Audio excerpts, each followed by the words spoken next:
بسم اللہ الرحمن الرحیم۔ السلام علیکم دوستو، سنٹرل ایشیا کے منگول خانہ بدوش کس مذہب کے پیروکار تھے؟ ان کا ضابطہ اخلاق کیا تھا؟ آخر یہ منگول کون تھے جنہوں نے مغربی، یورپی اور اسلامی دنیا کو ناقابل تلافی نقصان پہنچایا؟ کیا یہ تاتار تھے جیسا کہ انہیں یورپ میں تاتار کہا گیا؟ ان کا مذہب کیا تھا؟ یہ رہتے کہاں پر تھے؟ اور یہ اتنے طاقتور کیسے بنے کہ انہوں نے آدھی سے زیادہ دنیا کو تخت و تاراج کر دیا؟ آج بھی اگر آپ ریل گاڑی میں سوار ہو کر ماسکو سے ہو کر جھیل بیکال تک پہنچیں تو ٹھیک ایک روز کی مسافت کے بعد راستے میں پڑنے والا دریائے نون عبور کر کے آپ منگولیا پہنچتے ہیں۔ لین پول کی تحقیق کے مطابق منگول باقی قبیلوں کی طرح کا ایک قبیلہ تھا، لیکن وہ ان قبیلوں میں اپنی منفرد عزت ضرور رکھتا تھا۔ ان آبادیوں کے جنوب میں صحرائے گوبی تھا، جہاں دیگر قبائل سارا سال پانی اور اپنے جانوروں کے لیے چارہ تلاش کرنے میں سرگرداں رہتے تھے۔ ان کی تمام عمر شکار کرتے گزر جاتی تھی۔ جانوروں کی نسل کشی ان کا پیشہ تھا۔ انہی جانوروں سے وہ گوشت، دودھ، اون اور چمڑا حاصل کرتے تھے۔ گھوڑیوں کے دودھ سے وہ ایک مخصوص شراب تیار کرتے تھے کہ جسے وہ خمیر کہتے تھے۔ ان کا گزر بسر جانوروں کی کھالوں کے لین دین پر ہوتا تھا۔ ان قبائل کا لین دین ترکوں اور ہمسایہ طاقت چین سے تھا۔ یہ قبائل بیرونی حملے اور ان کی چیرہ دستیوں سے محفوظ رہنے کے لیے چین کو ٹیکس بھی ادا کرتے تھے۔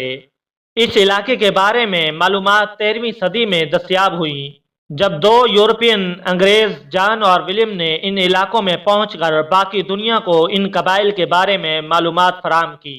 اس کے علاوہ مارکو پولو کے سفر نے دنیا کو منگول اور چین کے بارے میں معلومات فراہم کی، اور آج بھی وہ منگولیا میں ویسے ہی رہ رہی ہیں جیسے صدیوں پہلے رہا کرتے تھے۔ لیکن یہ منگول صدیوں پہلے کیسے رہا کرتے تھے؟ منگول لکڑی کے فریم کے اوپر بنائے جانے والے گول سے خیموں میں رہتے تھے، جنہیں یورس کہا جاتا ہے۔ اس کی چھت پر تیل سے بھیگا ہوا نمدا ہوا کرتا تھا، جس پر سفید چونا پھیر دیا جاتا، اور یہ ڈھانچہ برف یا بارش کے پانی اور تیز ہواؤں سے خیمے کو محفوظ رکھتا تھا۔ خیموں کا دروازہ شمال کی جانب رکھا جاتا تھا۔ دور سے یہ خیمہ مشروم کی طرح دکھائی دیتا تھا۔ ان خیموں کو چھکڑوں کے اوپر بھی نصب کیا جاتا، اور ہجرت کے وقت یہ خانہ بدوش اپنے خیمے یا تمبو اٹھا کر ساتھ لے جاتے۔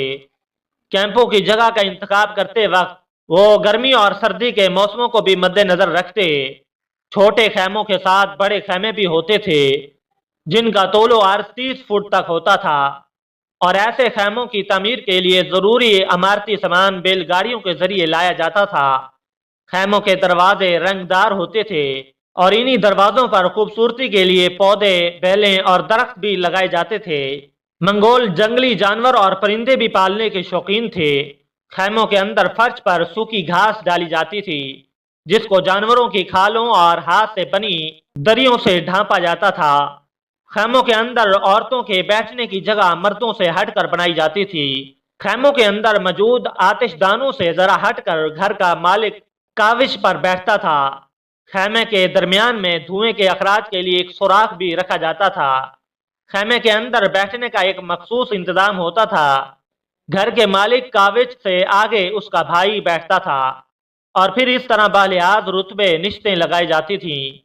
جہاں تک منگولوں کے مذہب کا تعلق ہے، وہ شمانی نظریے کی ایک قسم تھی، جس میں پروہت یا مولوی کا کردار شمان ادا کرتا تھا۔ وہ دنیا میں رائج مختلف فلسفوں کے بارے میں درس دیتا۔ وہ بیماروں کے لیے علاج تجویز کرتا اور روحوں کو کنٹرول کرتا تھا۔ خیمے کے اندر بت دروازے کے دونوں اطراف لٹکائے جاتے تھے۔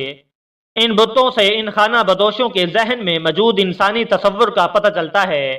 ان بتوں کو اس لیے لٹکایا جاتا کہ وہ ان کے جان و مال اور جانوروں کی حفاظت کریں گے۔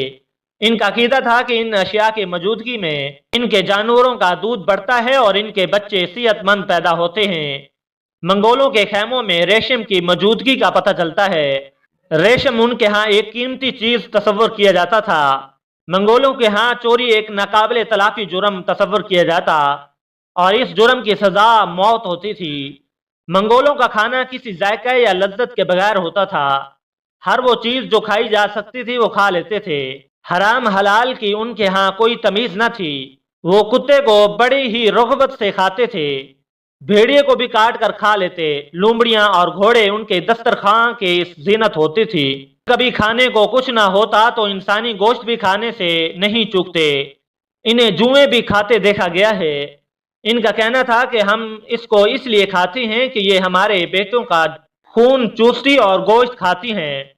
کھانے کی جگہ کو وہ نہ کسی کپڑے سے ڈھانپتے، نہ کھانے کے بعد ہاتھ صاف کرتے، بلکہ اپنے کپڑے ہی سے ہاتھ صاف کر لیتے۔ دلچسپ بات یہ ہے کہ ان کے پاس نہ گندم، نہ روٹی، نہ سبزی اور نہ کھانا پکانے کا تیل تھا۔ ان کے پاس اگر تھا تو صرف اور صرف گوشت ہی گوشت، اور گوشت بھی وہ اتنی مقدار میں کھاتے کہ یہ مقدار ان کی پر مشقت زندگی سے مطابقت نہیں رکھتی تھی۔ کھاتے وقت ان کے ہاتھ گوشت سے جڑی چربی سے بھر جاتے تھے، جنہیں وہ چمڑے کے اپنے بوٹوں سے یا گھاس سے یا جو چیز سامنے آتی تھی اس سے صاف کر لیتے تھے۔ منگولوں کی عادات، اطوار اور ان کی خوراک پر بات کرتے ہوئے اگر ان کی پسندیدہ شراب کا ذکر نہ کیا جائے تو بات ادھوری رہ جائے گی۔ جیسا کہ پہلے ذکر آ چکا ہے کہ منگول گھوڑیوں کے دودھ کی خمیر کر کے شراب بناتے تھے۔ پہلے گھونٹ پر وہ زبان پر چبھتی تھی، لیکن جب گلے سے نیچے اترتی تو منہ میں باداموں کے دودھ کا ذائقہ محسوس ہوتا تھا۔ ان کی بنائی یہ شراب نشہ آور اور پیشاب آور ہوتی تھی۔ منگولوں کے ہاں ایک دوسری قسم کی شراب بھی تیار کی جاتی تھی جس کا نام کوسموس تھا، اور یہ قبیلے کے اعلیٰ طبقے کے لیے تیار کی جاتی تھی اور انہی کے لیے مخصوص تھی۔ یہ لوگ یہ شراب پی کر بہک جاتے، بہہ کر مذاق کرنا، ڈھول کی آواز پر ڈانس کرنا، شور مچانا اور کہہ کے لگانا ان کا معمول تھا۔ نشے میں وہ مزید پیتے اور دوسروں کو مقابلے میں پینے کے لیے چیلنج بھی کرتے، اور جس شخص کو چیلنج دیا جاتا اس کے کان زور زور سے کھینچے جاتے تھے۔ ایسا لگتا جیسے کانوں کے ساتھ ساتھ اس کا گلا بھی کھینچا جائے گا۔ منگول اس شخص کے سامنے تالیاں بجاتے، ڈانس کرتے اور شور کرتے گزرتے، بالکل ایسے ہی جیسے وہ کسی کو بڑی دعوت کے لیے مدعو کریں۔ منگول عورتوں کی جسامت موٹی ہوتی تھی۔ جس عورت کی ناک موٹی ہوتی تھی وہ خوبصورت تصور کی جاتی۔ منگول عورتیں چہرے پر عجیب قسم کے رنگ پھیر لیتی تھیں، بعض اوقات اس کاریگری میں اپنا چہرہ ہی بگاڑ لیتی۔ منگول مرد گھوڑوں کو غیر معمولی اہمیت دیتے تھے اور وہ ایک دوسرے کے پیچھے بھاگ کر لطف اندوز ہوتے تھے۔ منگول عورت صرف امور خانہ داری تک محدود نہ تھی، بلکہ دودھ دوہنا اور بھاری کام کرنا جیسے گھوڑا گاڑی چلانا وغیرہ بھی کرتی تھی۔ وہ مردوں کے ساتھ لڑائی میں بھرپور حصہ لیتی تھی اور خیمے بھی گاڑتی تھی۔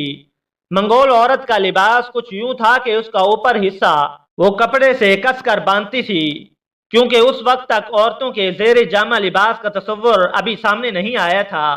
پاؤں میں چمڑے یا نمدے کا جوتا پہننا مقبول تھا۔ شدید سردی اور برف باری میں منگول عورت کا لباس جانور کی کھال ہوتی تھی۔ مرد بھی سارا سال اسی لباس میں نظر آتے تھے۔ موسم گرما میں منگول عورت ریشم، کاٹن اور اس طرح دوسرے لباس پہنتی تھی۔ منگولوں میں شادی بیاہ کے موقع پر بیویاں خریدی جاتی تھیں، اور جن لڑکیوں کے دام زیادہ بڑھائے جاتے وہ بن بیاہی بیٹھی رہتی جب تک سمجھوتا نہ ہو جائے۔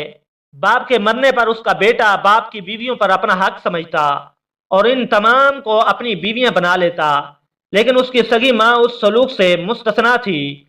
منگول عورت مزاجن اکھڑ مزاج اور منہ پھٹ ہوتی تھی۔ یہ وہ ماحول اور زمانہ تھا جس میں منگولیا کے چیف چنگیز خان نے آنکھ کھولی۔